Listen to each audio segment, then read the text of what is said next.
Allah, and we deliver salawat and salam to the Prophet Muhammad sallallahu alaihi wasallam. Distinguished speakers, guest participants, ladies and gentlemen, and also those who participate via Zoom. Today, we will start plenary 4, the last plenary session, but not least. And as we know, the plenary session 4, the theme of this plenary session is negotiated Sharia between religiosity and humanity in current development in Indonesia. And we have already 3 remarkable speakers, both from Indonesia and also overseas. So here we have Professor Tim Lindsay from the University of Melbourne, and also Professor Rizwan from the University of Malaya, and Mbak Alisa Wahid from PBNU organization. So this plenary will discuss about fiqh of authority contestation, both in the public and private sphere in current development of Indonesia. Without further ado, let's start with the first speaker, but before that, I will introduce him to all of you. Professor Tim Lindsay holds a Bachelor of Law and also PhD in Indonesian Studies from the University of Melbourne. And he was also a director of the Center for Indonesian Law, Islam and Society at Melbourne Law School.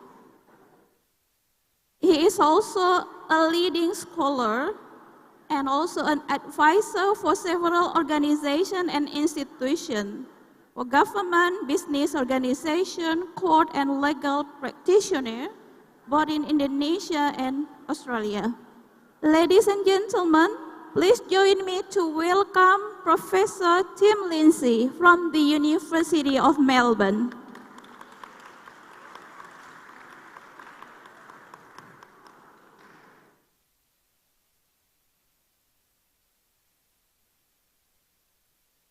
Good morning, Professor Pak Tim. You have been here already.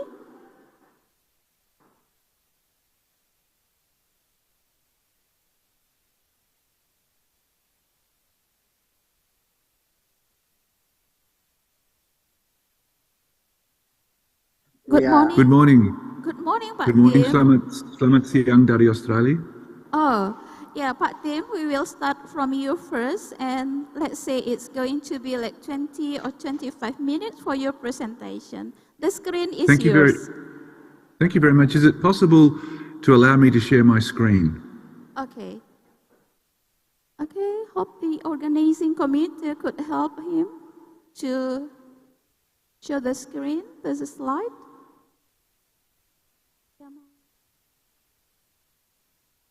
At the moment, the screen sharing is disabled, so I cannot share the screen. Please allow him to be an admin so he can share the slides. Okay, it's already done, Professor Tim. Yes, thank you very much.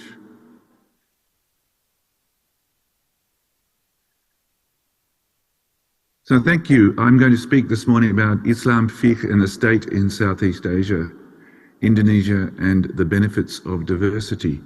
So one of the key characteristics of Islam in Indonesia is diversity and multiplicity of voices. And this reflects the sheer size and diversity of Indonesia and, of course, the historical process by which Islam entered the archipelago, gradually in a fragmented way along trade routes from North and South Asia, penetrating to different extents in different locations.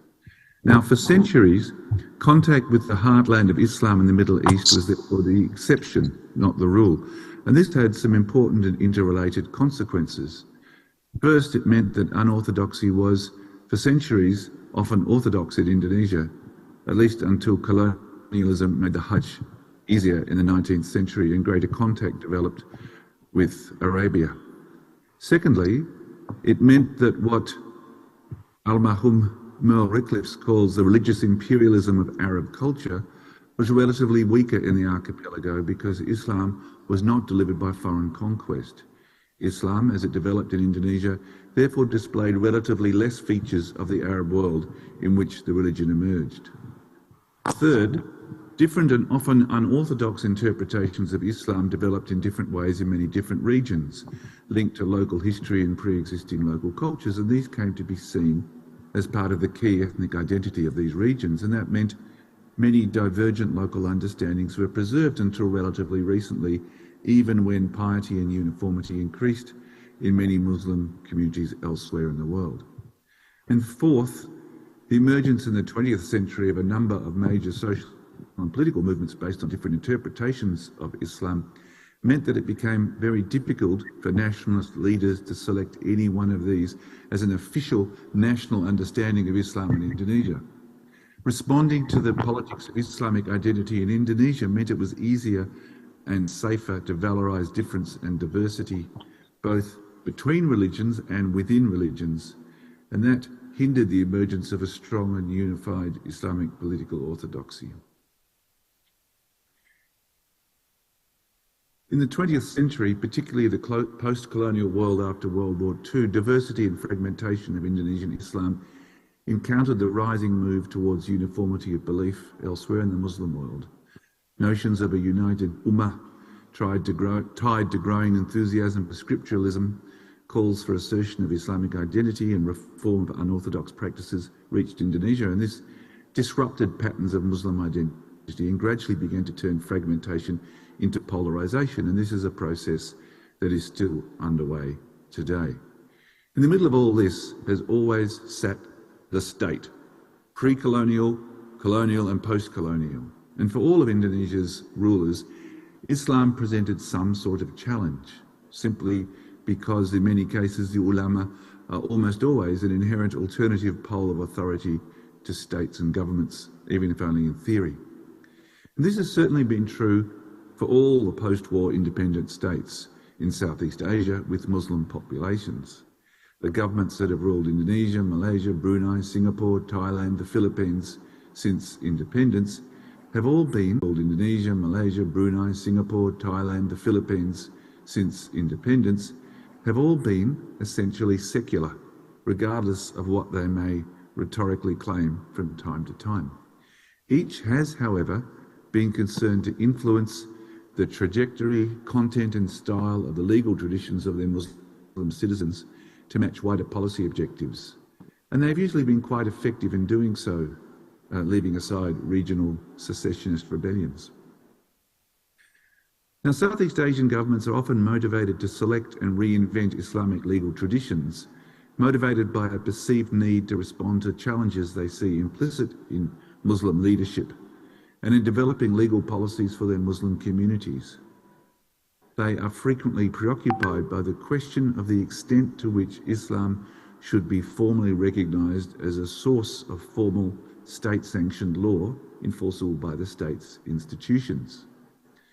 They have often, but certainly not always, answered that question by using recognition and enforcement as a means of marginalising the legal traditions of Muslim communities as independent sources of law.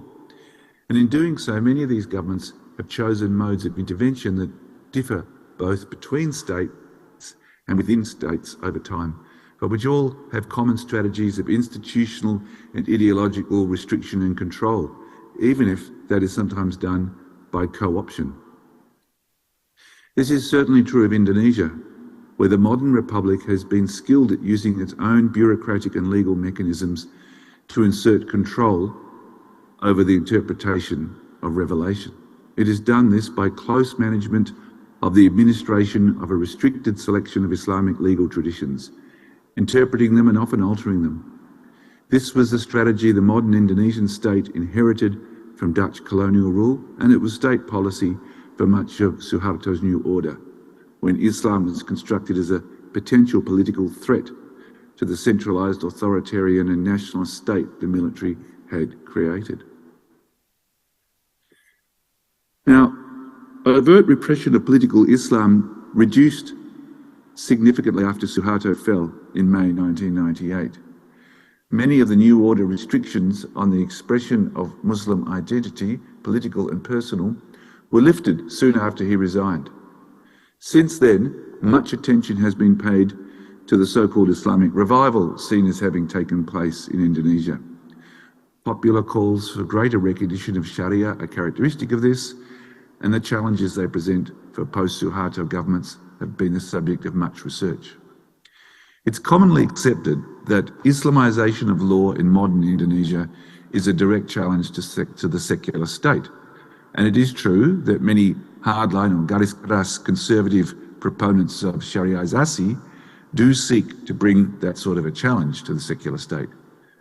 But there are many who also oppose them, and they see hardliners' efforts to win greater formal recognition of Islamic legal traditions as ultimately intended to create an Islamic state, whatever that phrase might mean. And both the hardliners and their opponents see an Islamic state as the opposite to Indonesia's essentially secular democracy and its religiously and culturally plural society. In fact, the opponents of legal Islamisation regard this pluralism as central to the political bargain struck in 1945 that created the Republic. And they see it as essential for continued coherence of the nation state. And so they rely heavily on the state ideology, the Pancasila, to resist calls for an Islamic state. And so the Pancasila has become a symbol of the polarisation that I described earlier. But I would argue that the situation is much less clear-cut than either the hardliners or their opponents would admit.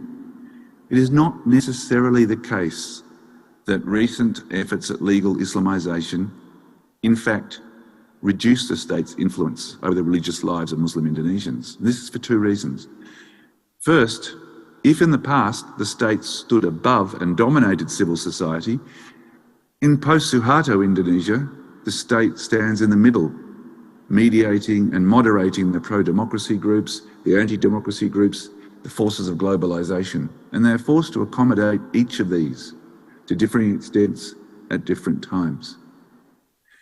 In other words, both the supporters and opponents of Shariaisasi look to the state to mediate in their favour. Strategies for and against Islamisation in Indonesia are therefore usually expressed in terms of state regulation of Islamic legal traditions and not displacement of the state. The strategies of the proponents of Shariaisasi are marked by the use of the secular structures of the state to strengthen their positions.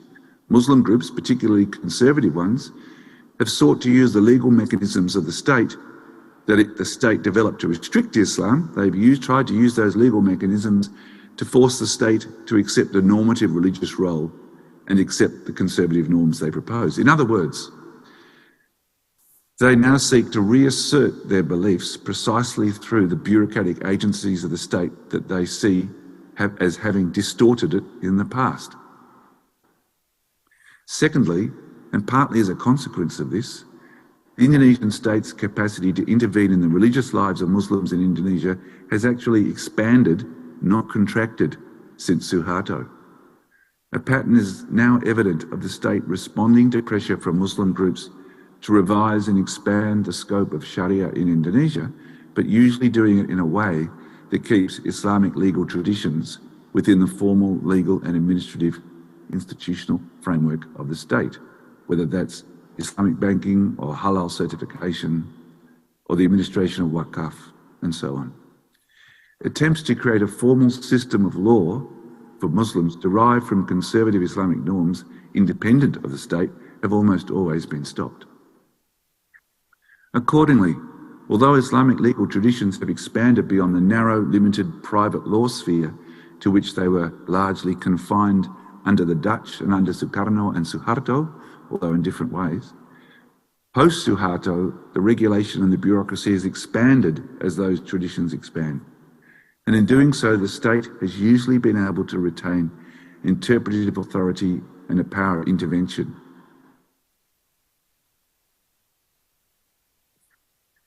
So a key issue now confronting the Indonesian state, and it is the state that usually makes the final decisions about the application of Islamic law in Indonesia, usually through laws or through the courts. A key issue now confronting them is whether Indonesia's historical religious diversity should be dismantled and a single state-endorsed version of Orthodox Shafi'i Islam should be formulated and applied by the state. Now, that would not be an easy task. Because first, although Indonesia is the world's largest Muslim society, it has no official mufti who speaks with the legal authority and power of the state, unlike in Malaysia, Singapore and Brunei. Even MUI is not an official mufti yet. And second, it would not be easy to create a uniform form of Orthodox Shafi'i Islam that is enforced because of the intense social and political competition between major Muslim organisations. But it is clear that many of the major debates about Islamization do frequently come down to, on the one hand, attempts to persuade or force the state to endorse one or another conservative Orthodox understanding of Islam, or on the other hand, responses to that from other Muslims as well as non-Muslims who insist on pluralism. Now, these debates are frequent, they are fierce, and they're usually very political, but they are also part of why Indonesia stepped out in Southeast Asia in its treatment of Islam. Indonesia is in many ways a regional exception because it has resisted the pressure for a state-endorsed religious uniformity that has become law in most other East Asian states. Indonesia's extraordinary diversity, together with the fact that Indonesia has always been ruled by weak states that lack the strength to select decisively from competing streams of Islam, have protected Islam from close state control until now. It is nonetheless clear that uniformity and enforced orthodoxy is a future option for Indonesia. I want to argue against that and warn against it. And the best way I can see to do that is give the example of Brunei Darussalam, the state in Southeast Asia that has been most successful in using the coercive power of the state and the law to impose a uniform, conservative, orthodox understanding of Islam. And the result has been repressive, stifling, and incompatible with democracy. So, Brunei Darussalam is an absolute monarchy, one of very few in the world, the only one in Asia. Its Sultan is the King, the Prime Minister, the Minister of Defence, the Minister of Finance, the Minister of Foreign Affairs and Trade. He's a human cabinet. He is head of state with full executive authority and its sweeping emergency powers that he has held since 1967. And he's one of the richest persons in the world. Brunei does have a legislative council, a parliament, but it is a rubber stamp that can only advise. It has just 20 members, all appointed by the Sultan. Under the Constitution, no criminal or civil proceedings can be brought against the Sultan for anything he has done during or after his rule in an official or personal capacity. No decision he makes can be subject to review by the courts. He cannot be required to provide reasons for his decisions. There is no opposition and no alternative to the absolute ruler, the Sultan, in this tiny kingdom. Brunei is also one of the few states in the world that officially calls itself Islamic. Since independence in 1984, the Sultan has expanded his political power. In particular, there is an equation of royal power with Islam. The Sultan is the official guardian and protector of Islam and tradition in Brunei, the head of Islam in the country, chairman of the National Religious Council. And the Mufti, the National Mufti of Brunei, together with the legal committee, the Religious Council, the Majlis Agama, which is responsible for issuing fatwa, is under the Sultan's control as part of his Prime Minister department. The Sultan also formulated the country's official ideology, Melayu Islam Baraja. So the absolute authority of the monarchy is enshrined in Melayu Islam Baraja, which equates the sovereignty with the political legitimacy of the Sultanate, with Islam and Malay identity. And this has allowed the Sultan to co-opt the legal system, Islamic religious authority, repress dissent and legitimise his absolute rule. And I'll explain how this operates in the context of Islam by looking briefly at fatwas. The state has an absolute monopoly on the issue of fatwa in Brunei because the authority to issue it is held only by the state-appointed legal committee of the Religious Council and the Sultan. In fact, it has been a criminal offence since 1955 to issue a fatwa in Brunei without state permission. This has ensured that fatwas in Brunei face no competition from fatwas produced by independent Islamic organisations. This, of course, is the exact opposite of the situation in Indonesia, where non-government organisations dominate the issue of fatwas. There are only 3 possible fatwa issuers in Brunei: the Mufti, the Religious Council, and the Sultan, who can direct the issue of a fatwa on special grounds. Fatwa that are listed in the State Gazette are automatically binding as law on Muslims. The Council members refer to these fatwa that have been enacted as diundangkan. So they are a form of law. It is significant that the Mufti's fatwa-making powers are subject to the Sultan. The Sultan can make a final determination on whether fatwas should be upheld or not. The Sultan is therefore the pinnacle of authority and control of all fatwa-making in Brunei, whether it is gazetted or not. As mentioned earlier, it has been a criminal offence since 1955 to issue a fatwa without permission from the state. These penalties, which include imprisonment, have eliminated the chance of any competition to state-endorsed fatwa approved by the Sultan, and so there is no debate possible about fiqh and the interpretation of the scriptures. In short, in Brunei, Islam is interpreted not by the ulama, but by the Sultanate. So, let me conclude my presentation today. What is the result of the takeover of Islamic law by the state in Brunei? The conflation of Islam, national identity, and the Sultan's power in Melayu Islam Baraja system. Yes, it has imposed Sharia. Yes, it has created a forced religious orthodoxy. Yes, it has led to uniformity in Islamic interpretation, with all other interpretations banned. In effect, in a system where the Sultan is head of Islam and no other interpretations are legal, there's no challenge possible to any interpretation of the Shafi madhab supported by the Sultan. That means that Islamic law in Brunei is inherently political in nature and identical with the Sultanate. Any questioning of state policy on Islam is a form of political dissent and subject to severe criminal punishment, as is any form of social organising not approved by the state through registration. This means it is virtually impossible for Islamic movements or other groups to express alternative understandings or debate Islamic legal traditions, the fiqh, in Brunei, let alone do so in public. In other words, the end of dissent has also meant the end of debate, and debate is central to the Islamic intellectual exercise.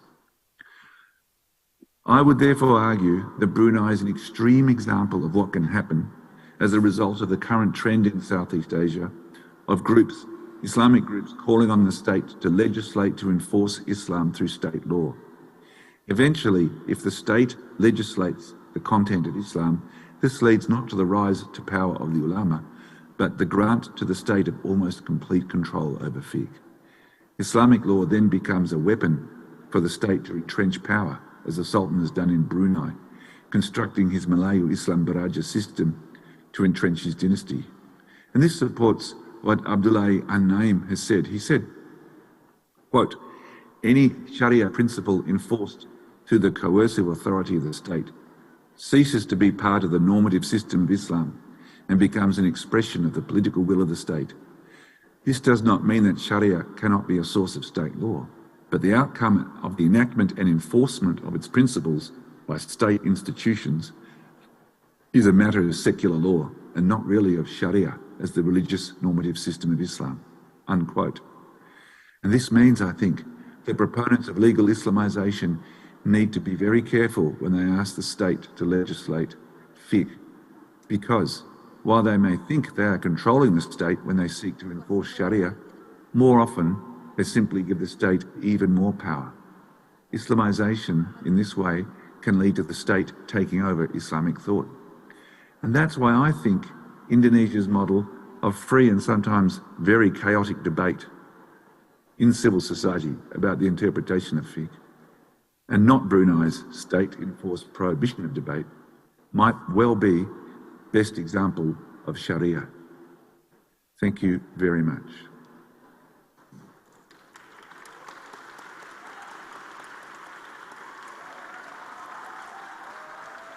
Thank you very much, Professor Tim Lindsay.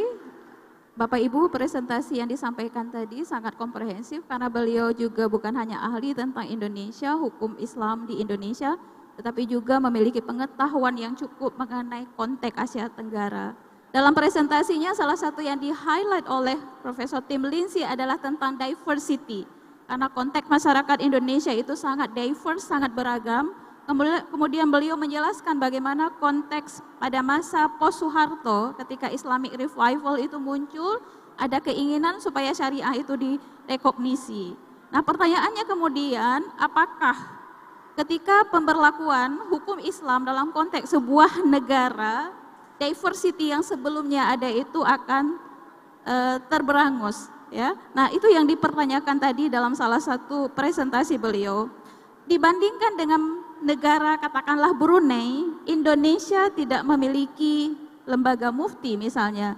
Kalau di Brunei, interpretasi pemikiran Islam itu diambil alih oleh negara. Jadi kalau berbicara konteks Brunei, Islam itu political in nature, Islam itu juga co-identical with sultanate karena interpretasi tentang agama itu dilakukan oleh negara. Tapi dalam konteks seperti ini maka kontrol oleh negara itu sangat mungkin terjadi. Persoalannya adalah kemudian perdebatan yang menjadi sentral dari Islamic thought atau pemikiran Islam itu tidak mungkin terjadi ketika negara mengambil alih interpretasi dan pemikiran-pemikiran Islam.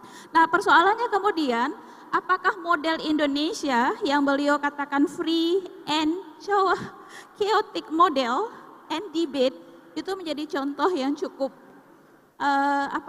baik untuk ditiru atau bagaimana? Ini sebenarnya sebuah inspirasi ya untuk dibahas dan didiskusikan kembali karena nanti kita juga akan memiliki sesi tanya jawab dan masih ada pakar-pakar lainnya yang akan ikut nimbrung engage di dalam diskusi yang sangat penting dan menarik ini.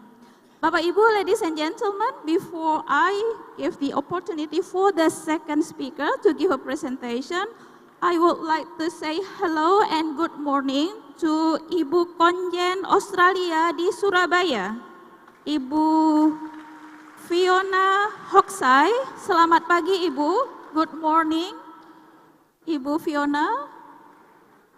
Hope you are still there with us. Okay, thank you very much Ibu for participating in this conference. Hope you are still there and you could also participate. Oh, hi, hello. Hi. Yeah, hope you can also join us with the question, comment, and also feedback later. Thank you very much. Bapak Ibu, ladies and gentlemen, let's now we move to the second speaker, Muhammad Ruslan Muhammad Nur. He is a professor and currently Deputy Director in Research and Development of the Academy of Islamic Studies at the University of Malaya, Malaysia. He has a broad academic engagement in the field of Islam and multiculturalism, religious studies, and civilization. Professor Ruslan also participated in the study at the United States Institute in Religious Pluralism, University of California, Santa Barbara, a visiting scholar in several institutions such as Al Maktoum Institute, Scotland, and also Minzu University in Beijing. Ladies and gentlemen, please join me to welcome Professor Muhammad Ruslan Muhammad Nur. The time is yours. Bismillahirrahmanirrahim. Assalamualaikum warahmatullahi wabarakatuh. Alhamdulillah wassalatu wassalamu ala Rasulillah wa ala alihi wa sahbihi wa mawala. Alhamdulillah, thank you Professor Eka for the introduction. I would like to thank the organizer for inviting me to be in this conference. I think this is the prestigious conference for the whole of Indonesia. I feel really honored to be in front of all of you. Alhamdulillah, and to all my colleagues, my fellow speakers, as well as all ladies and gentlemen.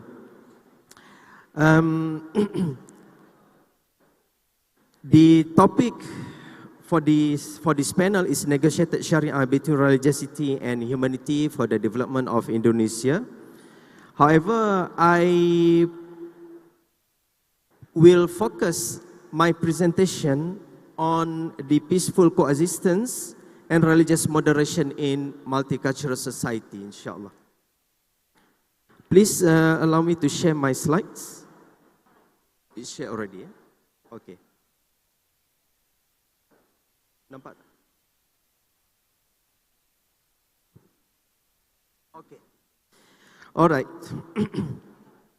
So, I would like to begin with religious life is an integral part of the society in Southeast Asia, be it Malaysia, Indonesia, and some other countries that are our neighbors. Buddhist states, Muslim states, in this region, in Southeast Asia, we have a diverse population. We have some countries, they have the majority of them are Buddhists. We have countries, we are majority are Muslims like Malaysia and Indonesia. And it has become a significant of the states and the Muslim representative in Southeast Asia as well as in the world.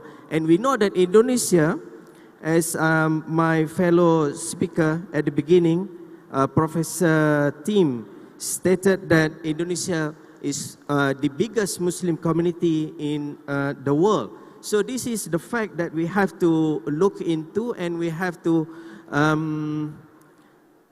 probably, when we are working together between Malaysia and Indonesia, Indonesia is one of the country of the state which has been given a priority for the Malaysian leadership. For instance, the current leader, one of the first states that he visited is Indonesia. So Indonesia is very important in the world map, especially in terms of the Muslim population and how we would like to promote this multicultural society and how we would like to promote this peaceful coexistence. So Indonesia is very much in the world map, and people are looking at what happened in Indonesia, and it impacts the Muslim at other states and other countries. And when we talk about the diversity of nations, I think one of the features which is really important for us to understand is tolerance.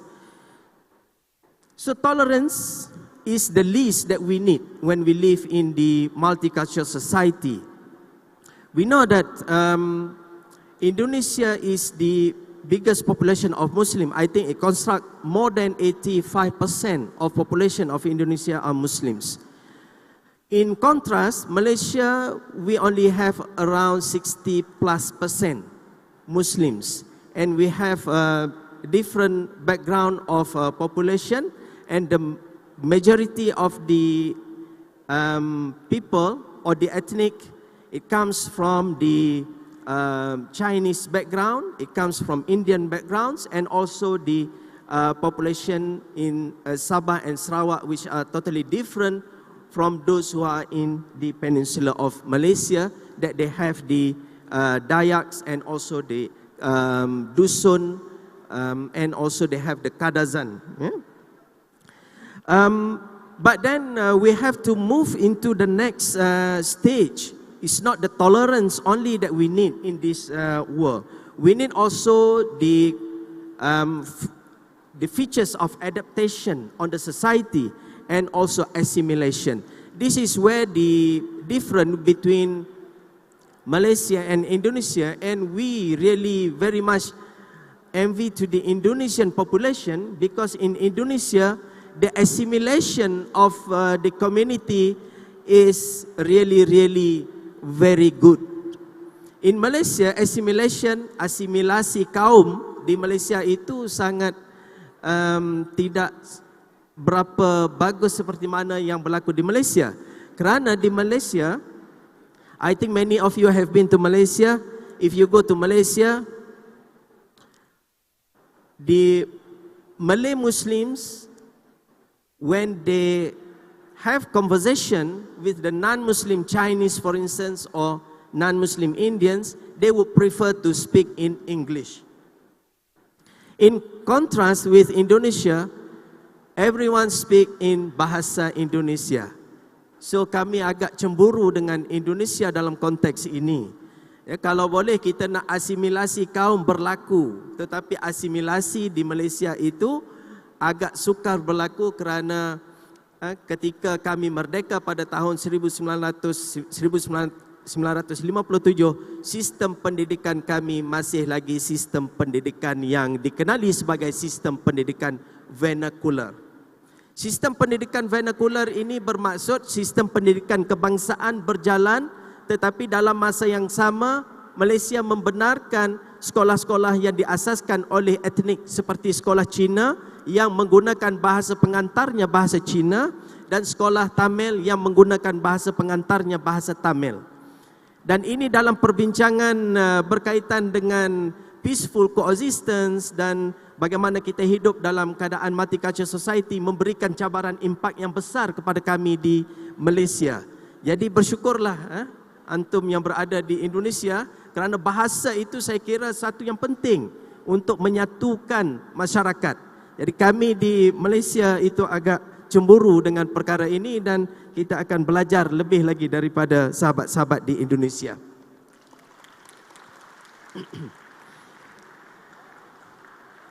Dan kalau dalam konteks melihat kepada peaceful coexistence within the religious community, I would like to draw back our attention to what happened during the early era of Islam. The Islamic history tell us that when Prophet Muhammad sallallahu alaihi wasallam migrated from Makkah to Madinah, he established, made what we call it the Sahifah Madinah or Dustur Madinah, ataupun apa yang dikenali sebagai Piagam Madinah. Dan Piagam Madinah, dalam Piagam Madinah ini disebutkan bahawa seluruh umat di Madinah pada waktu itu akan dikenali dengan perkataan ummah. Be it Muslim or be it non-Muslim, be it the Jews or Muslims that live in Madinah, they will after they agree on the Dustur Madinah, they will be called as ummah. Mereka ini satu ummah. Dan dalam proses perjalanan sejarah Islam kita mendapati bahawa perkara ini dipraktikkan pada era perkembangan Islam, terutamanya pada zaman Sayyidina Umar Al-Khattab yang berlaku penyebaran Islam yang sangat luas di kawasan di sebelah Asyam. Dan salah satu kota yang sangat signifikan dalam perbincangan berkaitan dengan peaceful coexistence and multicultural society iaitulah kota Ilia Capitolina. Kota Ilia. Kota Ilia ini kota Ilia ini adalah merupakan salah satu daripada kota yang sangat signifikan di dalam sejarah Islam kerana ia melibatkan 3 agama utama, iaitu Islam, Kristian dan juga Yahudi. Di manakah kota Ilia pada hari ini? Siapa tahu kota Ilia ni? Namanya pada hari ini kota apa? Kota Ilia itu pada saat dan ketika ini dikenali dengan nama kota Jerusalem. Ini yang ditulis oleh Karen Armstrong di dalam bukunya One City Three Faiths. Jerusalem One City Three Faiths menyebutkan bahawa kota Jerusalem ini adalah satu kota tetapi mempunyai 3 agama yang utama di situ. Jadi di dalam sejarah Islam kita melihat bahawa apabila kota ini mula dibuka buat pertama kali di dalam Islam pada era Umar Al-Khattab, Umar Al-Khattab telah memberikan satu konsep di mana ianya bukan lagi eksklusif. It is not exclusive for the certain community or certain religious background who can live within the city or within the area.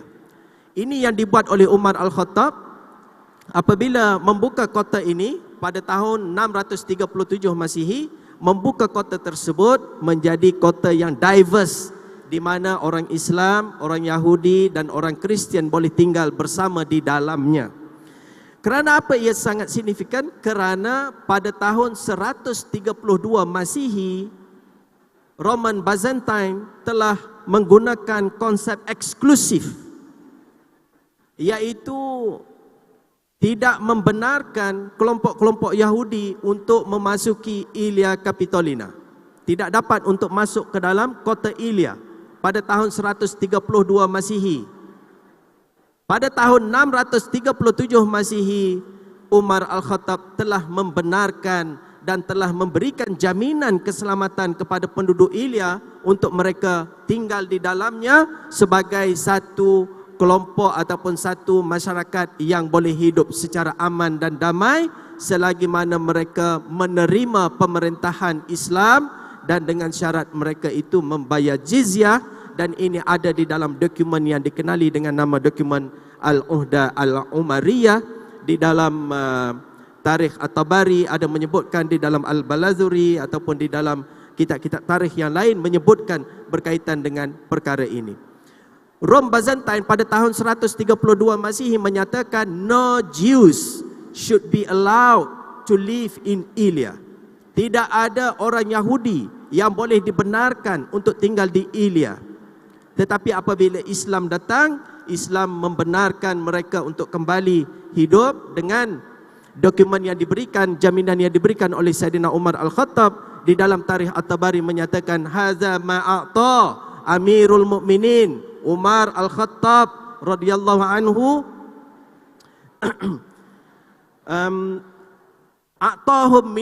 a'tahum minal aman. Maknanya Sayyidina Umar Al-Khattab memberikan jaminan keamanan, amanan li anfusihim, yaitu keamanan kepada diri mereka. Kemudian yang paling memberikan satu trigger point kepada saya apabila disebutkan di dalam dokumen itu menyatakan bahawa keamanan itu diberikan juga ke atas kana isihim, yaitu gereja-gereja mereka. Bukan sekadar gereja disebutkan, kana isihim wasulbanihim, dan tanda-tanda salibnya. Hari ini kalau kita lihat dalam perspektif semasa, kalau dalam kehidupan beragama, mungkin ada yang sensitif dengan tanda-tanda salib, khususnya di negara saya di Malaysia.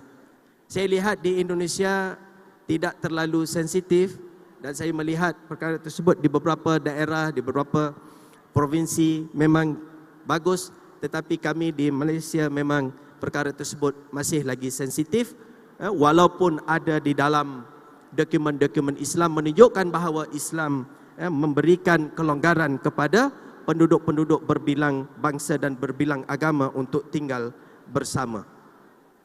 Jadi itu kita melihat di dalam sejarah Islam, apa yang berlaku di dalam sejarah Islam. Sekarang kita kena berpijak kepada alam yang nyata, iaitu melihat kepada challenges in the modern days. Apa kita punya cabaran-cabaran yang kita hadapi ketika kita bercakap tentang soal peaceful coexistence and multicultural society in the world. Yang pertama, saya melihat bahawa cabaran yang besar yang kita hadapi sekarang adalah cabaran daripada luar. Cabaran daripada luar ini ia berkait dengan polisi-polisi luar, negara-negara yang kita kenali dengan nama negara world superpower ataupun negara-negara yang menjadi kuasa besar dunia hari ini.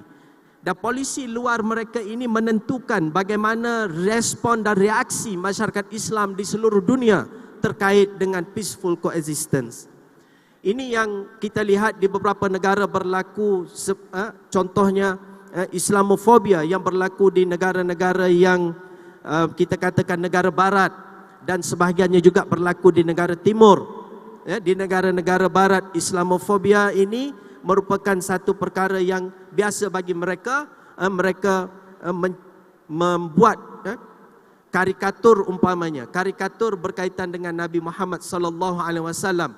This is something, even though it is not mentioned clearly in our Sharia, but I think this is a non-negotiation within the Muslim community. We are talking about negotiated Sharia, but there are some areas which we cannot pass the red line of the Muslim community. One of the examples is the caricature ataupun lukisan, kartun-kartun berkaitan dengan Nabi Muhammad sallallahu alaihi wasallam yang menjadi penyebab kepada Islamofobia dan menjadi penyebab kepada ketidakpuasan hati di kalangan masyarakat Islam, the unrest of the Muslim population. And then we have to look into the challenges from within as well. Cabaran dalaman yang kita hadapi, iaitulah antaranya cabaran berkaitan dengan mazhab. Semalam saya dalam satu panel berdiskusi berkaitan dengan perkara ini, saya mendengar diskusi tersebut sangat menarik, bahawa fikih ini ia bukan bersifat tetap. Fikih itu dia anjal. Al-fiqhu yatatawwar bitatawwuriz zaman wal makan wal azminah. Begitu juga dengan hukum. Al-ahkam yataghayyar bitaghayyuriz zaman wal ahkam wal azminah.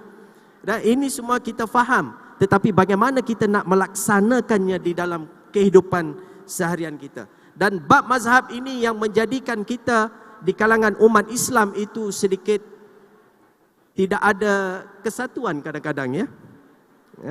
Dalam soal yang paling mudah yang kita tengok, soal kunut, soal baca basmalah, dan yang terbaru soal menyambut Hari Raya Aidilfitri, ya. Kan? Di Malaysia, alhamdulillah kami Islam seperti mana yang berlaku di Brunei yang disebutkan oleh Prof Tim tadi, iaitu di fatwanya tidak boleh dibuat oleh sebarangan, mesti orang-orang yang berautoriti yang melakukan fatwa. Jadi fatwa untuk menyambut hari raya bila menyatakan hari raya itu mesti dikeluarkan oleh kerajaan, tidak boleh ormas yang membuat ataupun yang menentukan tarikh tersebut. Dan itu mungkin dari sudut pro-nya, mungkin kontranya pun ada, kelemahannya pun ada. Saya akui apabila Islam itu dikawal oleh state, there are some activities that the Muslim community cannot easily be doing. Okay? So di sini kita melihat pro and cons dan kita belajar daripada Malaysia dan Indonesia dalam konteks ini. Saya melihat bahawa apabila Islam itu tidak terlalu dikawal oleh state, ia seperti mana bercambahnya pemikiran-pemikiran Islam, bercambahnya wacana-wacana Islam yang berlaku di Indonesia. You are very brave to talk about how to negotiate Sharia. In Malaysia, Sharia cannot be negotiated. You have to you have to follow the scholars. The scholars, when they discuss about the religious matters, once they come to the decision, you cannot negotiate. But alhamdulillah, in Indonesia, because of this, we can try to look into certain areas which still, for the Muslim community, we would like to improve our life over here.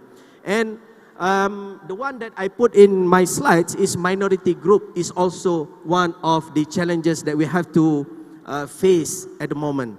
A minority group macam kumpulan-kumpulan agama yang dia kata dia Islam, tetapi kita tahu bahawa keislamannya itu tidaklah mantap seperti kelompok-kelompok Ahmadiyah contohnya. Mohon maaf ya kalau ada kelompok-kelompok Syiah umpamanya. Kalau Syiah di Malaysia is non-negotiated, is non-negotiable. Ya, Syiah itu di Malaysia memang dianggap sebagai kelompok yang mutatarrif, mutatarrif. Tapi di Indonesia saya tak pasti, saya tidak mengkaji berkaitan dengan Syiah di Indonesia. Cuma saya membaca ada beberapa hal, umpamanya Syiah di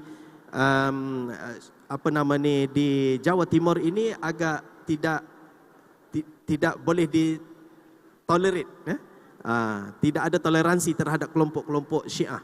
Jadi ini juga menjadi satu perkara yang kita kata cabaran within our Muslim community.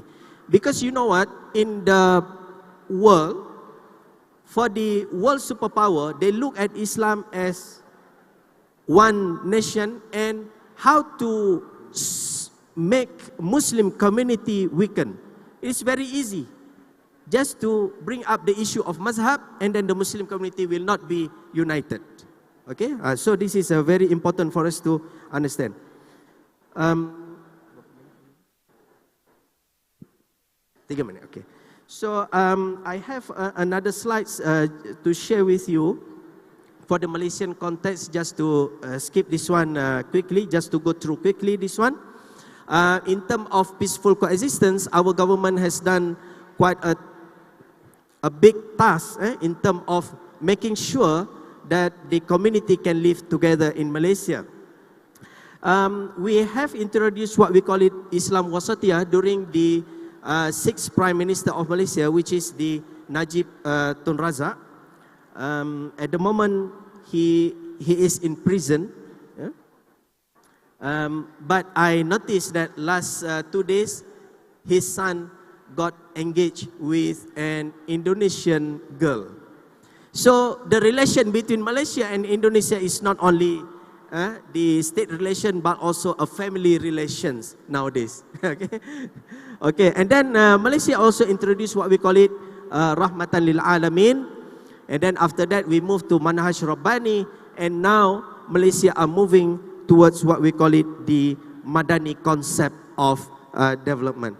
And one of the features in Madani concept, Malaysia Madani, now we call it Malaysia Madani, is the hormat or respect, keyakinan or trust among the community. You need to have trust, and also the ihsan, the care, and also compassion among the community. You need to have ihsan. We know that our religious texts told us, teach us to be ihsan. Ihsan, so you need to be compassion, you need to care to others.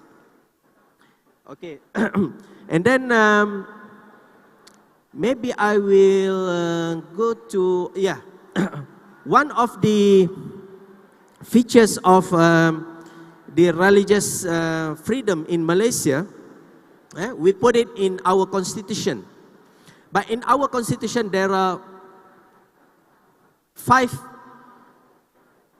basic structure. It's similar to, a little bit similar to Brunei. Brunei, they have MIB. Apa tadi? Malay, Melayu, Islam, Beraja. In Malaysia, we adopt that 3, and then we add another 2. Kita di Malaysia, benda yang tidak boleh di-negotiate. If you try to negotiate this, the people will be, will be coming to the streets and do the demonstration, unjuk rasa. Melayu, Islam, Raja, kedudukan keistimewaan orang Melayu, dan juga bahasa Malaysia. Ini semua ada di dalam Constitution, Malaysian Constitution, which we need to have a respect on this. And then if there are any attempt not to respect this, then the people will be like disunited in terms of the community in Malaysia. I will skip, and then I will go to the last slides that I would like to share, which is how to move forward. This is very important when we discuss the ideas, when we discuss the issues, when we discuss the challenges that we face. And after we understand this, we need to look into how we can move forward. First, for me, if we would like to move forward, we need to come back to the true teaching of Islam. We need to understand the Sharia again. We need to rediscuss the matters.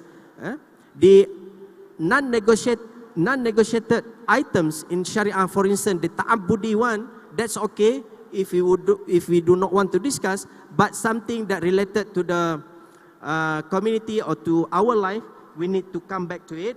And then we need to study the text from the 2 core sources of Islam, which is from the Quran and Hadith. And we need also to have, always in our mind, we need to create a wasatiyah mind. And the last is to compare the interpretation. We know that we have people which are capable to read the Quran, they read the tafsir, they read some sources in Islamic areas, but when it comes to interpretation, they try to imitate the extreme interpretation of Islam. So this is something that we need to come into it, and we need to move forward. And then in terms of the model, I think there are 3 items which we need to make sure that we always have. First is the adalah. Second is constructive dialogue. We need to always have constructive dialogue, especially when it comes to Muslim and non-Muslim, because understanding others is one of the important features for us to live in peaceful and harmony, as well as to make the assurance and then the agreement that everyone can live in peace. Last but not least, I share this some theory to create or to have the what we call it the aman or peaceful living among us, which we need to look into the core Muslim teaching, Quran and Sunnah, and we need to understand that human beings are one nation, one family. We are created by God, the first human being which has been created in the world, which is Adam, is our forefather, and we come from this, and all the tribes, diverse tribes, come from Adam alayhi salam. That Allah subhanahu wa ta'ala created us. Inna khalaqnakum min zakarin wa unsa wa ja'alnakum syu'uban wa qabail lita'arafu. We has been created nation and tribes. That Allah subhanahu wa ta'ala asks us to make sure that we know each other. And this is the Aman model, which I think if we would like to discuss further, maybe in other session and in other kesempatan, insyaAllah kita boleh berdiskusi berkaitan dengan perkara ini. Sebagai akhirnya, saya ingin menegaskan kembali bahawa religious moderation is a key to create harmony in the society. Kita perlu untuk kembali memahami perkara ini dan menekankan perkara ini kepada semua, dan insya-Allah kita akan dapat hidup dalam harmoni. Terima kasih di atas segala perhatian, dan saya ucapkan jutaan terima kasih kepada pihak penganjur. Wassalamualaikum warahmatullahi wabarakatuh. Waalaikumsalam warahmatullahi wabarakatuh. Thank you very much, Professor Ruslan, for such an interesting presentation on peaceful coexistence and religious moderation in multicultural society. So he highlighted about tolerance within multicultural society, which is considered as a very important feature apart from assimilation and adaptation. And Professor Ruslan also elaborated the concept of peaceful coexistence from Islamic history, and he also reminded us about the challenges for this peaceful coexistence, either from within or from outside.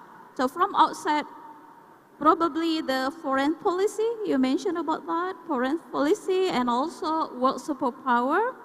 And from within, it is different interpretation in terms of the mazhab and also the right of minority groups. Salah satu hal yang di-highlight juga oleh Profesor Ruslan adalah apa yang sudah disampaikan oleh Profesor Tim. Dalam konteks Malaysia dan Brunei itu ada MIB, Melayu Islam Beraja. Jadi interpretasi keagamaan ditentukan oleh negara, oleh kesultanan, oleh raja yang berbeda dengan Indonesia. Seperti Profesor Tim Lindsay katakan, untuk Indonesia fatwa itu adalah fatwa yang dihasilkan oleh non-government organization. Jadi ini ada sebuah komparasi perbandingan, dan Profesor Ruslan juga menjelaskan konsep Islam wasatiyah yang di Indonesia at the moment we know as moderasi beragama, and it has been part of RPJMN as well.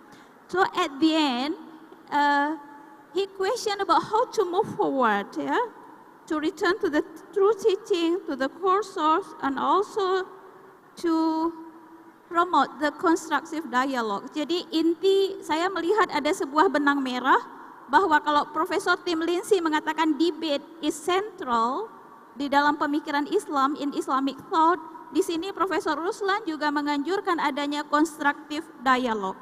Ladies and gentlemen, let's move to the last speaker, but not least, yaitu Mbak Alisa Wahid. So before she will present the slide to all of us, and I would like to first introduce her.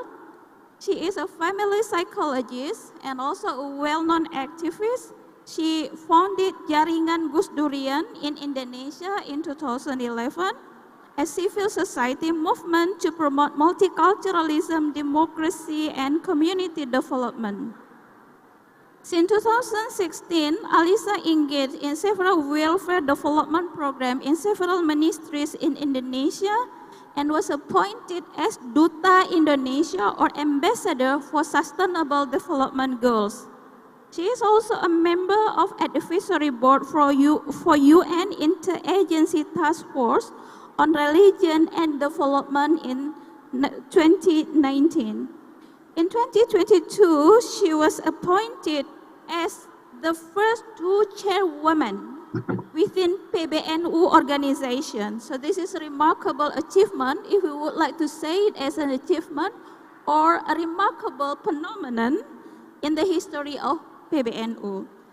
Ladies and gentlemen, please join me to welcome Mbak Alisa Wahid.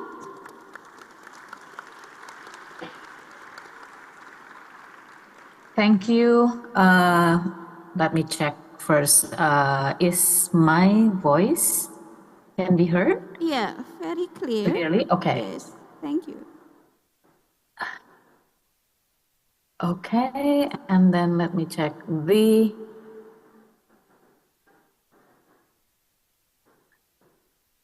Is this okay too? Okay, okay. I see my presentation is already on the screen, but I will stop there first. Assalamualaikum warahmatullahi wabarakatuh. Alhamdulillahirabbil alamin, salatu wassalamu ala asrofil anbiya'i wal mursalin, sayyidina Muhammadin wa ala alihi wa sahbihi ajma'in, amma ba'd.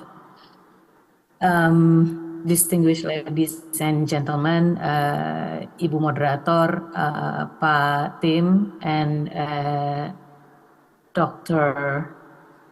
Oh my God, I'm really sorry. Dr. Ruslan. Dr. Ruslan, Dr. Ruslan, I really enjoy your presentation. Greetings from New York City. I'm currently in New York City for a meeting with the Multi-Faith Advisory Council to the UN, United Nations Interagency Task Force on Religion and Development. So it is very, I don't know, it's serendipity or something to be asked by the organizer for AICIS to share with you about religion and development and the negotiated Sharia in terms of the Indonesian context. And of course, I really appreciate the invitation from the organizers of AICIS. And I'm really sorry, I have to speak a little bit lower because right now it's midnight in New York City, and I'm in a hotel, so I have to be mindful of the people in the next room. And so I think we have heard a lot from the beginning, from the opening of the event about contextualized fiqh in approaching the situations in the world, and especially how the Muslim community responds to the situation in the world. Let me share with you about the other aspect. We heard from Professor Ruslan and also Pak Tim about religion and diversity, religion and tolerance, and multiculturalism. I will touch on that. And I'm glad that Pak Roslan mentioned about the religious moderation, because this is actually one of the key theme right now in the Indonesian current development of religiosity, that we are really working hard on. But it comes from this situation, of course. This is the state of the world that we know today. We are facing the globalization. Why does contextualizing fikih become really important? It relates to the state of the world right now. We have the globalization issue that leads to migration and vertical mobility. And that ended up in diversity that really not any single religious community can stay in the purity of the community. Even the indigenous community, say like for in Indonesia, like the oh my God, I forget the from Banten, or religious communities, indigenous communities in remote Dayak area. They cannot stay pure as it was before. Because of the migration that happens all the time, because of globalization, because of the vertical mobility. So every community is right now becoming very diverse. Even like, for example, United Arab Emirates now has more non-Arab people living in that state than the Arabic people. That's the consequences of globalization and migration, and turning the world into a global village. And also we are facing the Fuka and Tuna situation, the world with vulnerability, uncertainty, complexity, and ambiguity that leads to tuna is turbulence and ambiguous. I sort of forget the other words, but it's synonymous with tuna, and that impacts the population situations. As you know, as of a few days ago, India has become the most populous country in the world, surpassing China. China used to be the most populous country in the world, but now it's India. So even though Hinduism is only the majority in India, but in terms of the actual numbers of followers, Hinduism is one of the three biggest religion in the world. So this leads to all kinds of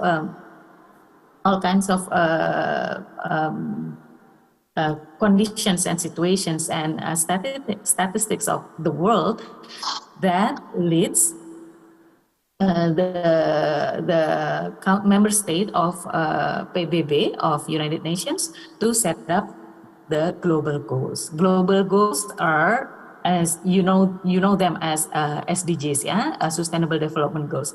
This is the 17 goals that all the member states decided to focus on. You can see from this: no poverty, zero hunger, health, education, gender, water, energy, work and economic growth, industry, infrastructure, inequality, all this climate action, all of this are global issues that we want to tackle.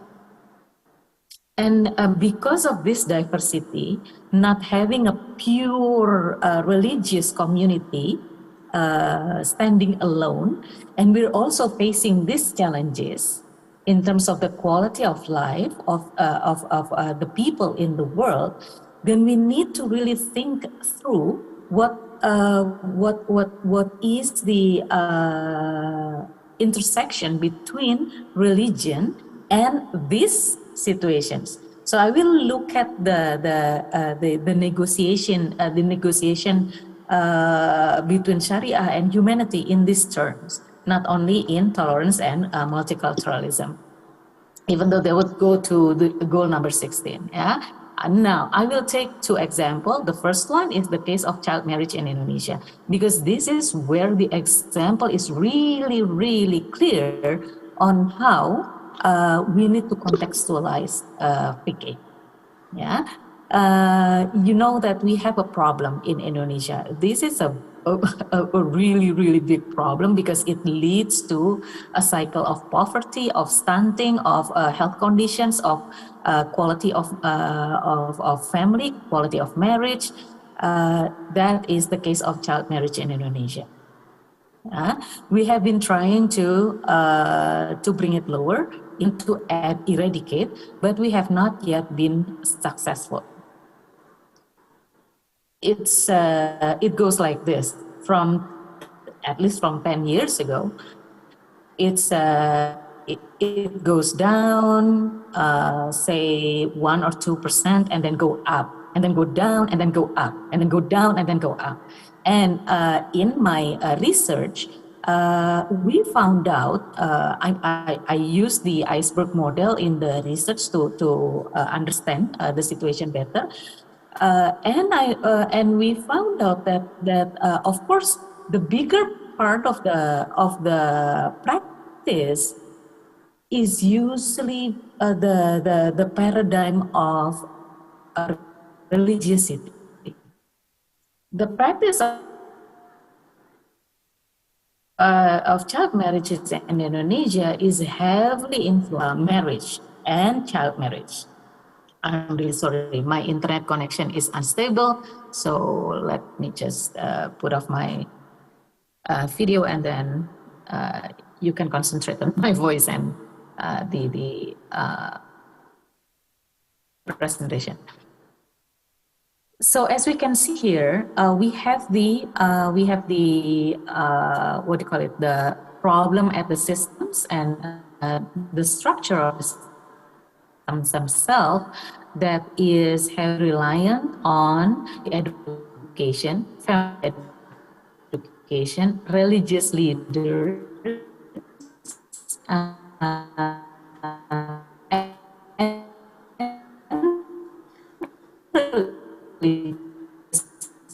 communities,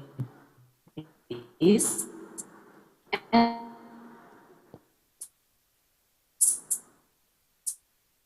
so the religious leaders, they what do you call it? They insist on the fiqh of marriage, on the ground of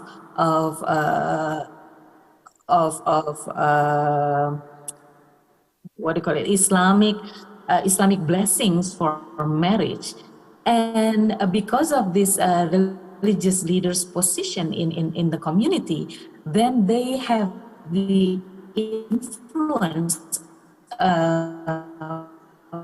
on the state actors, also on the state actors, because the state actors, they would not want to violate traditions and go against the religious leaders. The most stark example of this is the case in South Sulawesi, where a local head of KUA, Kantor Urusan Agama, did a khutbah nikah at the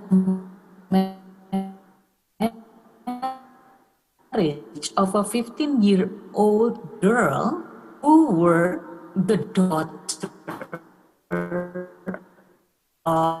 of the local chief of Majelis Ulama Indonesia, the religious leader. So this is what happened. The religious leaders, they focus on the fikih and the justification of child marriage. Right? You can see from this, menikah adalah jalan untuk mencegah zina. Menikah sudah sesuai aturan agama. Menikah adalah sunnah agama, tidak boleh dihalang-halangi. Nasib kita adalah kehendak Tuhan, tidak perlu takut. And the last two things, menaati agama lebih penting daripada menaati pemerintah. And now this is the current paradigm that leads to nikah siri and child marriage, the strongest one. So we can see from this that we really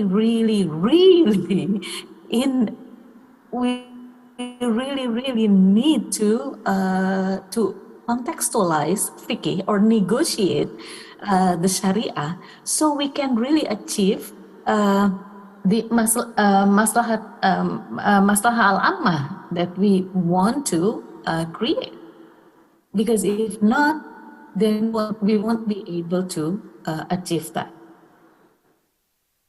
And the only way to achieve that is by getting back to the principle of a principle-centered approach instead of law. It has to be a maqasid sharia approach. If we don't go into the maqasid sharia route, then we would not be able to challenge the current fiqh that has been the excuse or the justification for child marriage. And this is only one matter. We know that this is only one example. The child marriage is only one example of how we need to negotiate and this state of humanity in at least in Indonesia. We have but we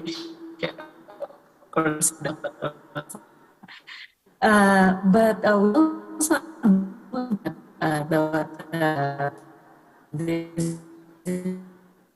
people who have different beliefs.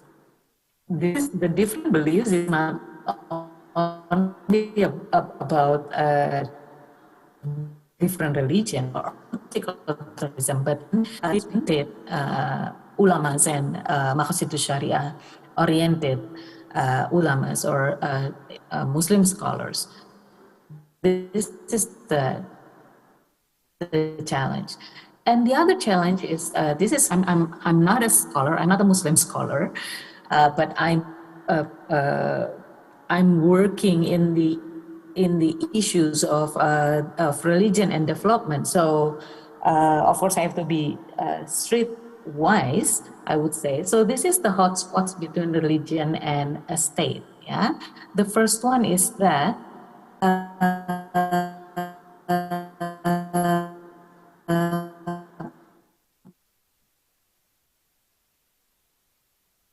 Indonesia, at least, or Asia,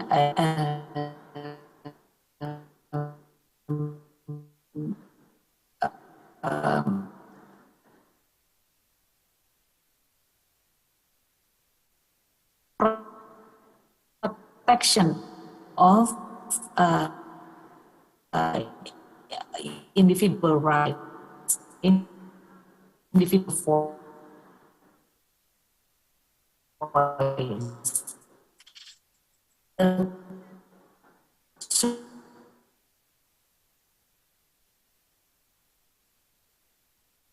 this is a challenge between, like for example, the problem of child marriage that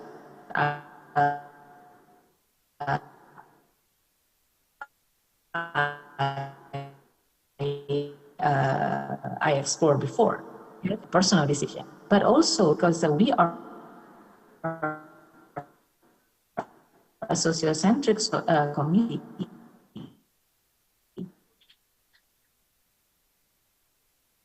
religious community, then we rely on the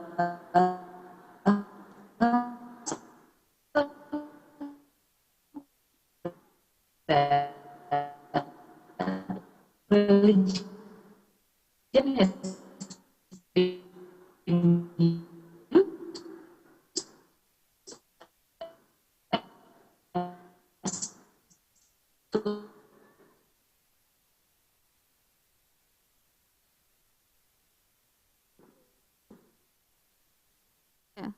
Bapak Ibu, sepertinya jaringan internet Bu Alisa Wahid tidak stabil.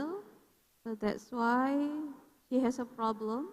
So we couldn't hear very clear from what she lastly presented, and we will try to do our best to reconnect again to Mbak Alisa. So if I might do some kind of summary translation, because she presented in English, I might briefly translate it into bahasa. Jadi Mbak Alisa sebagai seorang aktivis yang bekerja dalam isu agama dan kemanusiaan, mengambil core presentasinya itu negosiasi antara syariah dan kemanusiaan. Dan sebagaimana kita ketahui, tema penting dan tema besar dari AICIS kali ini adalah rekontekstualisasi fikih. Dan Mbak Alisa kali lagi menyampaikan mengapa itu penting, karena ada beberapa hal, misalnya globalisasi, isu keberagaman, migrasi, vertical mobility, dan sebagainya. Dan salah satu case yang sangat spesifik Indonesia, karena presentasinya memang sangat spesifik untuk konteks Indonesia, adalah perkawinan anak atau child marriage. Yeah. Kalau Mbak Alisa sudah bergabung, mohon saya diberitahu ya. Hi, Ibu, I'm back. Yes, I'm back already. I'm really sorry about this. Welcome back, Mbak Alisa. Okay, I'll just just continue. Okay, I'll try to continue as quickly as possible. So again, I need to put off my video so that we can see.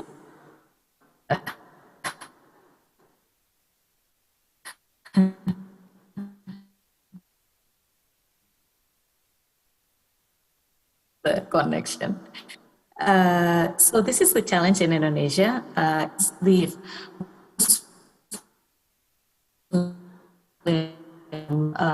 society that we used to have, now we are faced inclusivistic,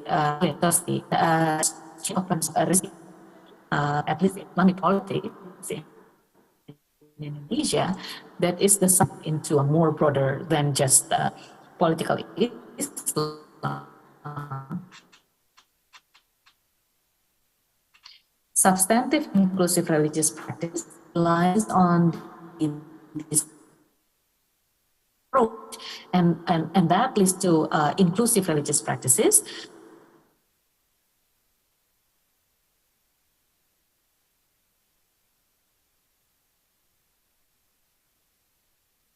I'm really sorry. I'm really sorry again, Bu. Okay, I will end this with this one, and then we can continue with the questions and answers. It's probably better that way. So we have the legal, formalistic, exclusive religious practices. This is what has been growing strongly in Indonesia. We can always say that, oh no, Indonesia is not like that. Indonesia is a diverse. The Muslim in Indonesia is the moderate one.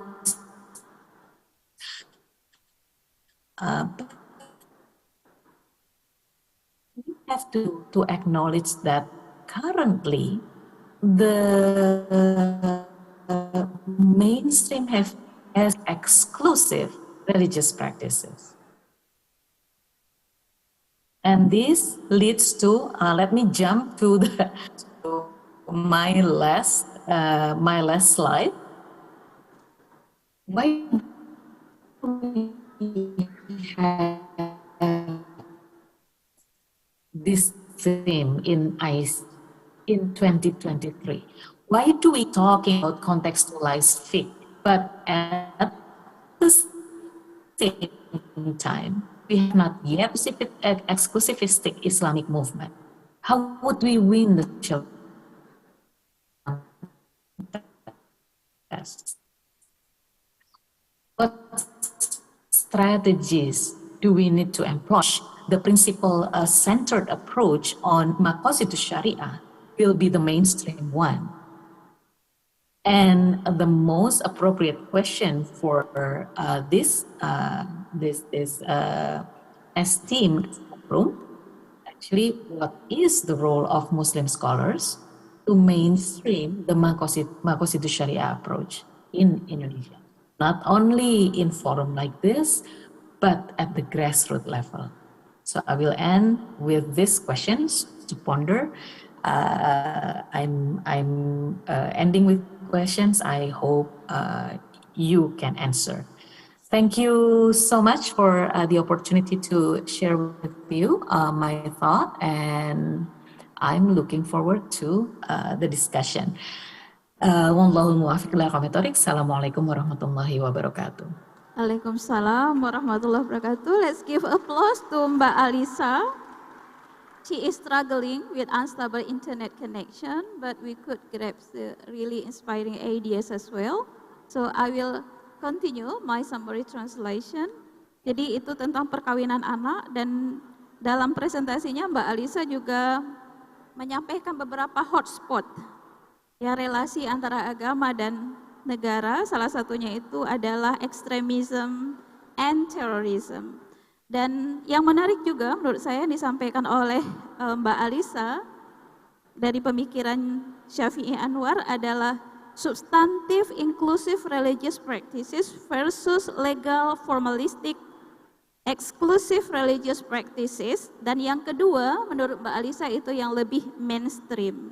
Jadi kalau kita berbicara negosiasi antara agama dan syariah, sebenarnya pertanyaan pentingnya yang di-highlight yang di akhir itu 3, salah satunya adalah bagaimana caranya contextualized fiqh itu bisa memenangkan social contest, dan kemudian peran-peran apa yang seharusnya dimainkan oleh para scholars, karena di dalam event konferensi ini banyak sekali akademisi yang hadir yang itu memiliki dampak sampai ke akar rumput. Kira-kira seperti itu. Jadi Bapak Ibu, ladies and gentlemen, we have quite comprehensive presentation from 3 remarkable scholars today, and then we still have some time, another 30 minutes for question and answer.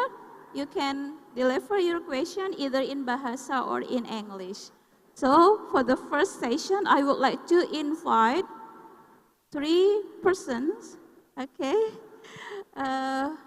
First, Pak Rektor, and second and last one, maybe ibu-ibu, female participant, please. No?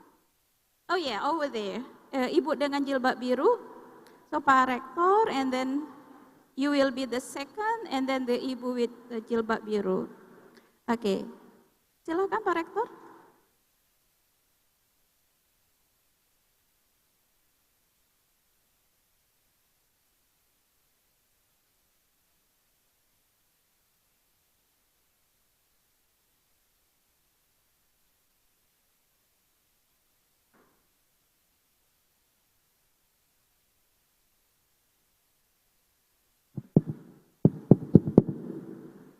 Assalamualaikum warahmatullahi wabarakatuh.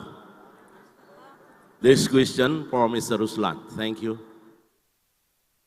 How to build law enforcement based on maqasid syariah in nafza emergency, corruption emergency, free sex emergency, and war in Sudan, in Palestine, in Ukraine, and Palestine.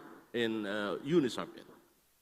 So I'm very sad when we find the war in Sudan, in fasting Ramadan until now. Thank you. Assalamualaikum warahmatullahi wabarakatuh. Waalaikumsalam warahmatullahi wabarakatuh. Very short and short question. Thank you, Pak Rektor. And second, please, Mas, silakan. Assalamualaikum warahmatullahi wabarakatuh. Thank you very much for the time. I will ask, maybe before I ask something, I will introduce myself. My name is Sofyan Syaful Rizal. I'm from Universitas Nurul Jadid. My question to Prof. Tim Linson, University Melbourne, Australia. Just now, he explained about the post-Suharto Islamic revival. For the first, popular calls for greater recognition of Sharia, and the last, he explained about state has expanded its role in administration of Islamic law. And then my question is, when Suharto became president, there were many problems in Indonesia. And then my question is, what can we learn about the post-referral of Suharto Islamic according to Prof. Tim Linson? That's my questions. Thank you very much. Okay. Last but not least, Ibu silakan. Bismillahirrahmanirrahim. Assalamualaikum warahmatullahi wabarakatuh. I would like to address a question to Professor Tim Linson. He talked about that Islamism challenged the nation state. I would like to clarify how the Islamism challenged nation state, while from the common people point of view, like me, that we observe that Islamism in Indonesia is more social Islamism rather than a political one. And the second question I would like to address to Professor Roslan. As the strategy he suggests to move forward is to go back to the true Islam. While we know that the true interpretation of Islam is highly bloody contested.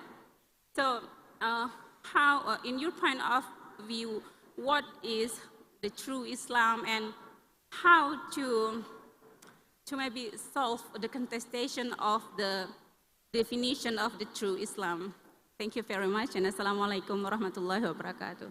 Waalaikumsalam warahmatullahi wabarakatuh. We have already participant who question, and there are 3 questions, if I'm not mistaken. The first question is to Professor Ruslan, and then the second and the third question is for Professor Tim Linson. But for Mbak Alisa, I think this is also very much related to your expertise. We also would like to hear your comment on those questions. So I will not repeat the question. I will first of all ask Professor Ruslan to provide the elaboration, the answer or comments. Silakan. Okey, bismillahirrahmanirrahim. Terima kasih di atas soalan yang ditanya kepada saya. Kalau saya tak dapat jawab nanti, saya minta Ibu Nabilah atau Ibu Eka tolong saya. Okay, first the question is how to solve the problem, the clash between Muslims in Sudan, for instance, and also it has been mentioned the war in Ukraine and things like that. Okay, thank you, Pak Rektor. This is a very, very crucial question in our modern time.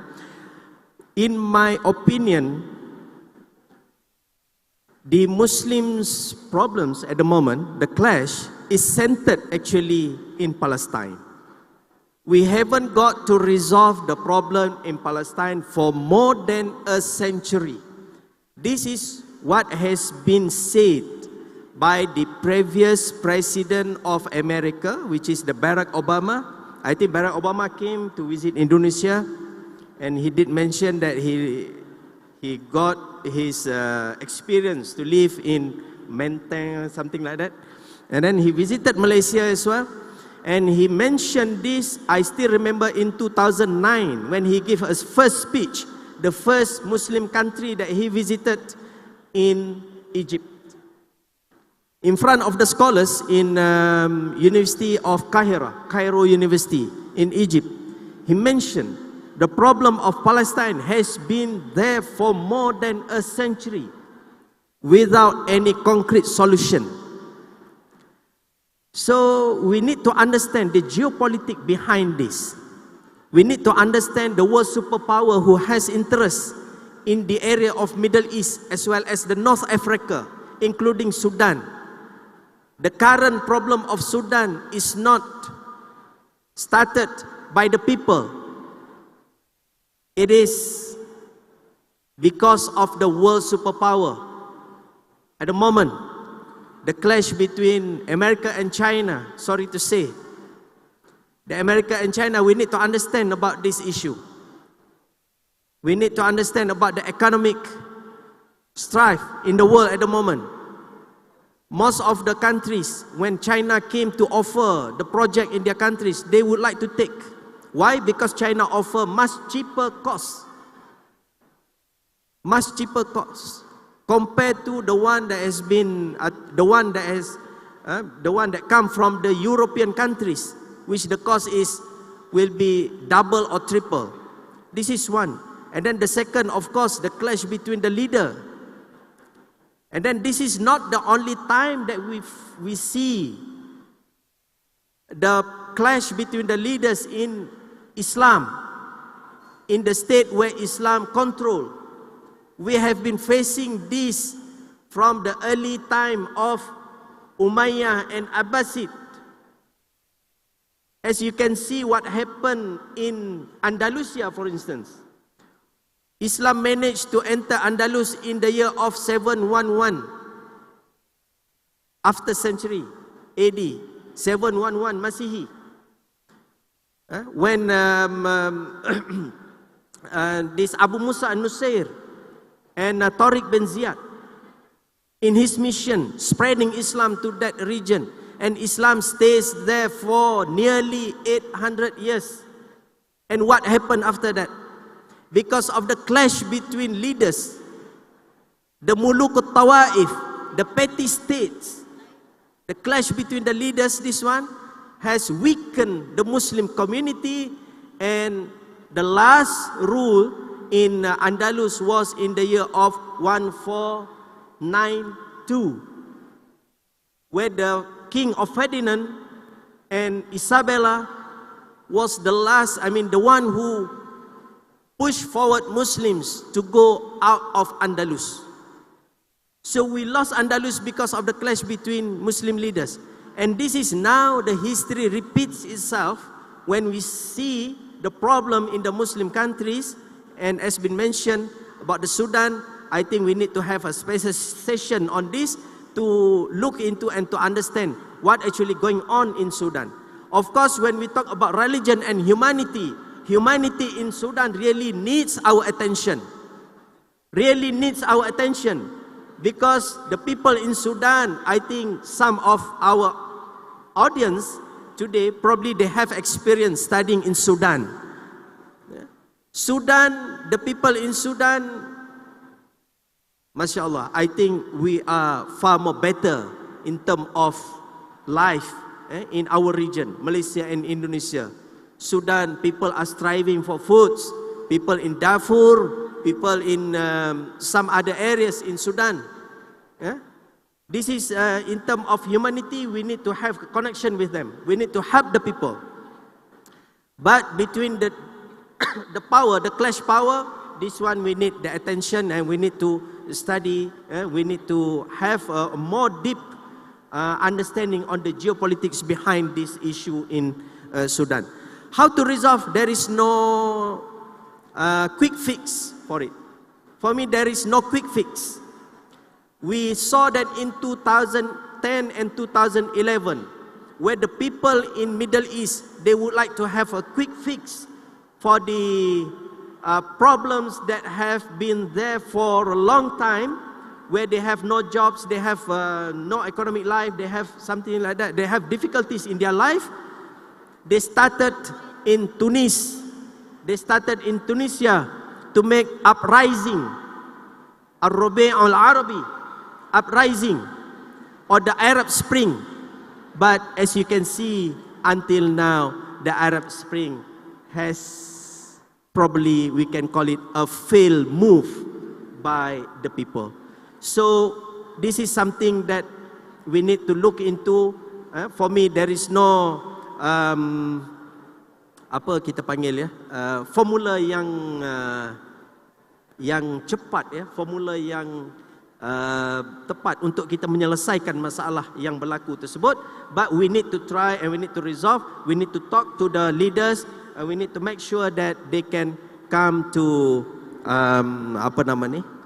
come to, kena fikirlah berkaitan dengan humanity, berkaitan dengan understanding about this.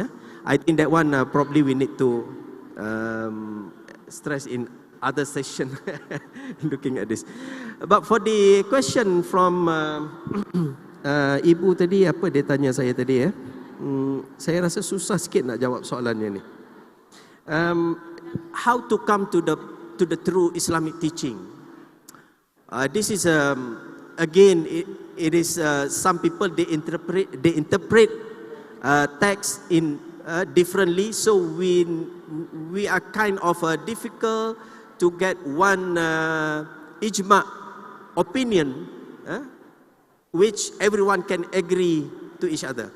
But one of the principle is we agree to disagree. This is the principle that we need to have when we come to the discussion on how best that we can solve the problem of this. When it comes to the true teaching of Islam, I think if we look into the text, the Quran says that innama yakhshallaha min ibadihi ulama, the scholars. And then when it comes to the hadith, Prophet Muhammad sallallahu alaihi wasallam mentioned about al-ulama warasatul anbiya. Then he has passed the knowledge to the people. So when it comes to the discussion on the true teaching of Islam, of course, we need to have the scholars to sit and to come together and to have the dialogue and to have the discussion and come up with one concrete solution. I believe in the concept of shura. I believe in the concept of musyawarah. In the concept of decision making is a collective decision making, not by one particular person who would like to impose all the ideas to be implemented in the society. If we can have the opinion which we can agree together, apa kita panggil setelah kita bermusyawarah, biasanya kita akan mendapat pandangan-pandangan yang baik ya di kalangan. We need to look into this, and when we uphold the opinions that come from different background, different discussion, different discourse, this will strengthen us. This will make sure that we do not go to the astray parts of the religion. So ringkasnya, kembali kepada ajaran Islam yang benar itu, kebenaran itu mestilah kebenaran yang diakui oleh scholars.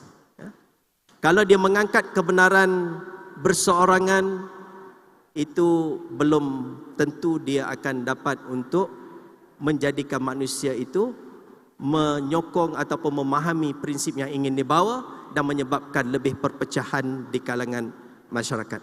Jadi itu yang saya dapat sampaikan dalam ruangan yang singkat ini. Mohon maaf di atas segala kekurangan. Terima kasih di atas segala perhatian. Assalamualaikum warahmatullahi wabarakatuh. Waalaikumsalam warahmatullahi wabarakatuh. Thank you very much, Professor Ruslan. You could still also discuss with him later during the break session. So, Professor Tim, thank you very much for still being with us. And there are some questions addressed to you, and I'll give you maybe, let's say, around 5 minutes or more to deliver your answer or comment. Silakan, Pak Tim. Terima kasih Bu, dan terima kasih atas pertanyaannya yang memang cukup menarik. So the first question was about the state expanding its role in Islamic law in the post-Suharto period. And the point I was trying to make there is that after the fall of Suharto, when many of the restrictions on the expression of Islamic identity were lifted, restrictions that had been law and policy under Suharto, when those restrictions were lifted and a new space was created for Islamic identity, and that Islamic identity began to be expressed through calls for Islamization and Shariaization, most of those calls were actually asking the state to step in, to pass laws or create institutions that would deliver this Islamizing objective. In other words, Shariaization, passing laws that implemented norms taken from fiqh, in fact, was what it usually was. And that has meant a whole range of new regulations and laws and a whole lot of new government institutions set up in different areas of Islamic legal thought.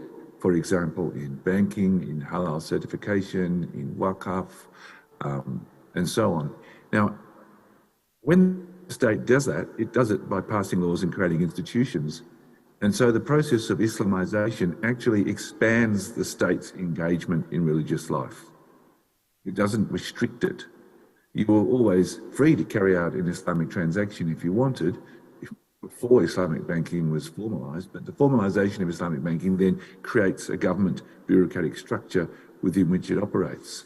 And that's true for waqf. Waqf in Indonesia is not valid unless it is registered with the government, and so on. I mean, we could go through a whole range of examples, but Islamization is usually done by asking the state to intervene and take these steps. And when you do that, you actually expand, not contract, the role of state in the administration of Islamic law. And that's true across Southeast Asia. Islamization takes place through codification of laws, through creation of institutions and organisations.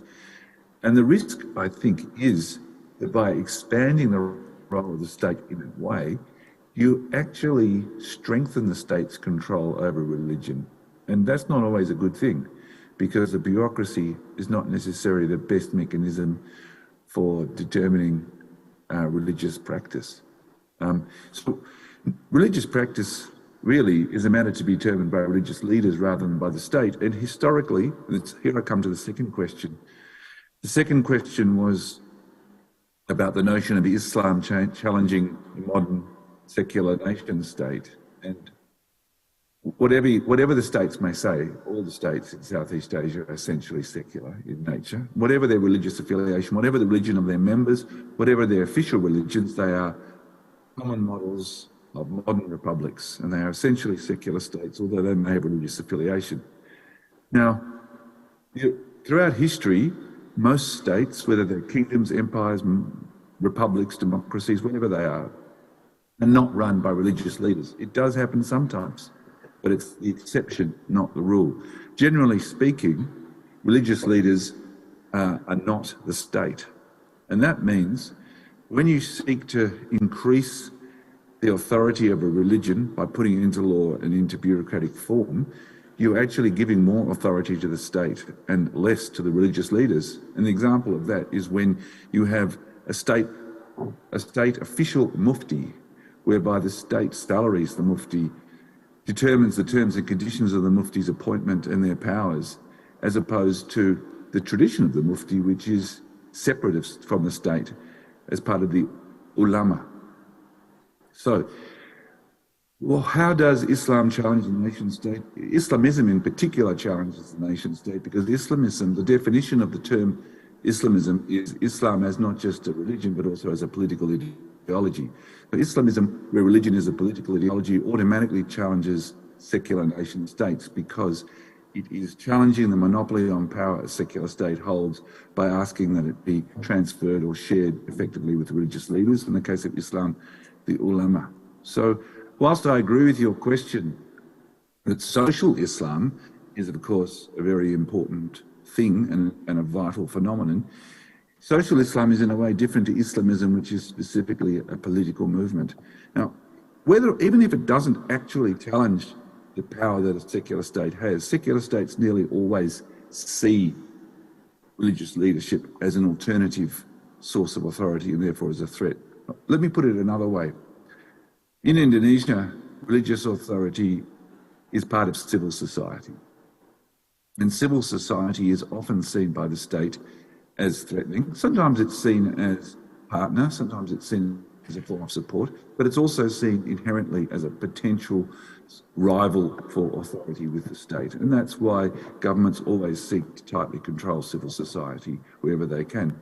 That's true of religious civil society as much as it is of non-religious civil society. So to try and summarise my answer, there's always going to be a tension between the politicians who run governments and run states and the religious leadership, in the case of Islam, the ulamate, if you want to use that term.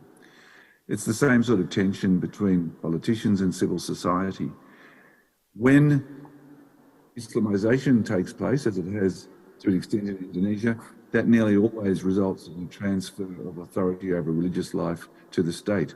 And when the state endorses a particular religious leadership as authoritative, as has happened in Brunei, then actually the freedom of the religious leadership is greatly limited. And I think that's dangerous for the debate, contestation and sophistication of intellectual activity that's at the heart of Islam. So, terima kasih atas perhatian. Thank you very much, Pak Tim, for such an interesting elaboration. But Alisa, are you still with us? So sorry. Yes. It's Yes, midnight. Ibu. So we would like to hear your midnight message to our midday Okay. participants over here. You could comment on the question addressed by Yeah. participants. Yeah, Okay, silakan. thank you. So the question of the bylaws, local regulations, that goes with the paradigms that Professor Shafi Anwar coined about the exclusivistic, legal, formalistic paradigms of religiosity. So we have, as Pak Tim mentioned, after Suharto regime was ousted, we have this freedom of associations, and the first, one of the most ready at that time was actually the conservative conservative groups, yeah, the group that believes in the legalization and the exclusivism, Islam as exclusive religion. By exclusivistic character, Professor Shafi Anwar explained this in the way that the proponent believe that Islam is the truth, and that is why we need to have a distance between people of the other, yeah, of others. This is the operationalization of al-wala wal-bara. So this sense of Islam kafah needs to be translated into a wholesome, what do you call it? Kehidupan, ya, the total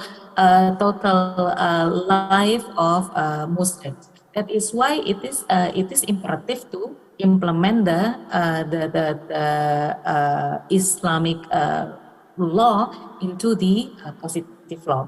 That is the wish of this so-called exclusive legal formalistic paradigm. And it is exacerbated by the decentralization that happens in Indonesia. So the rise of Islam regulation, Islam-based regulations is not independent from the decentralization process, because right now what you need is only to work at the local level, at the sub-district, at the district level, not at the national level. You work with Bupati, and because Bupati is appointed through direct elections, of course, the tendency to be populistic is also there. Populism is growing stronger. We can understand that, and that is why the rise of the paradigm of exclusivism meeting populism by political actors leads to the use of religions in many ways as vote getter, but also in incorporating the Islamic law itself. Begitu Ibu moderator. Terima kasih banyak Mbak Alisa, pesan tengah malam untuk peserta tengah hari yang ada di Surabaya. Bapak Ibu, I would like to conclude, but allow me to conclude in bahasa. Plenary kita hari ini melihat tentang negotiated syariah between religiosity and humanity. Dan dari presentasi ketiga speaker ini sebenarnya kita melihat bahwa ruang negosiasi dalam konteks Indonesia itu selalu ada ya. Kalau istilah Pak Tim itu otoritas keagamaan di Indonesia tidaklah dikuasai oleh negara, sebagaimana beliau memberikan beberapa komparasi dengan negara-negara lain yang ada di Asia Tenggara. Dan Indonesian Religious Authority is part of the civil society. Oleh karena itu beliau melihat kadang-kadang negara ingin mengontrol civil society yang secara tidak langsung juga bisa melakukan kontrol terhadap religious authority yang oleh Indonesia itu konteksnya dimiliki oleh non-government organization, mungkin berbeda dengan beberapa negara lainnya seperti Malaysia, Brunei Darussalam, atau Singapura. Artinya perdebatan, ruang untuk perdebatan atau inclusive legal interpretation itu selalu mungkin muncul selama tidak ada kontrol yang dominan, sehingga diharapkan recontextualized fiqh yang mencoba mencari flexibility and relevance dari classical interpretation itu bisa menemukan ruangnya. Dan Indonesia barangkali walaupun tadi Pak Tim mengatakan free and chaotic model bisa terus dinamis dalam menghasilkan pemikiran-pemikiran dan perdebatan-perdebatan yang kalau Pak Prof. Ruslan mengatakan konstruktif dialog. Bapak Ibu, saya pikir itu menjadi akhir dari diskusi kita pada sesi plenary keempat pada hari ini. Mudah-mudahan saja sesuai dengan tema besar AICIS pada kali ini, Recontextualizing Fiqh for Equal Humanity and Sustainable Peace, bisa menghasilkan pikiran-pikiran yang bisa membawa perubahan tidak hanya pada tataran teoretikal di kalangan para akademisi, tapi kalau Mbak Alisa itu menekankan pada bagaimana juga berdampak pada akar rumput, pada kehidupan sosial masyarakat Indonesia secara keseluruhan. This is the end of our session. Saya ingin berterima kasih kepada para pembicara hebat yang sudah hadir, Bapak Tim Lindsay walaupun sudah sangat siang di Australia. Makasih Pak Tim. Terima kasih Prof. Ruslan ada di sini onsite. Terima kasih Mbak Alisa harus menunda tidur malamnya untuk bisa memberikan pemikiran-pemikirannya, berkontribusi dalam konferensi AICIS kali ini, dan Bu Nabila yang juga hadir di sini sebagai koordinator plenary dan parallel session AICIS di UINSA. That's the end of our plenary session, and let's give a big applause to all of the speakers. Sebagai chair, saya mohon maaf bila ada keterbatasan. Billahi taufiq wal hidayah. Wassalamualaikum warahmatullahi wabarakatuh.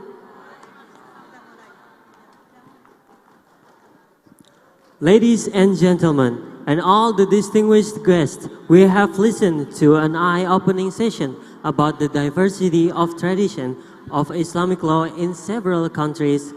Thank you for the chair and speaker. We would like to ask Dr. Nabila Laili to give the token of appreciation for our speakers.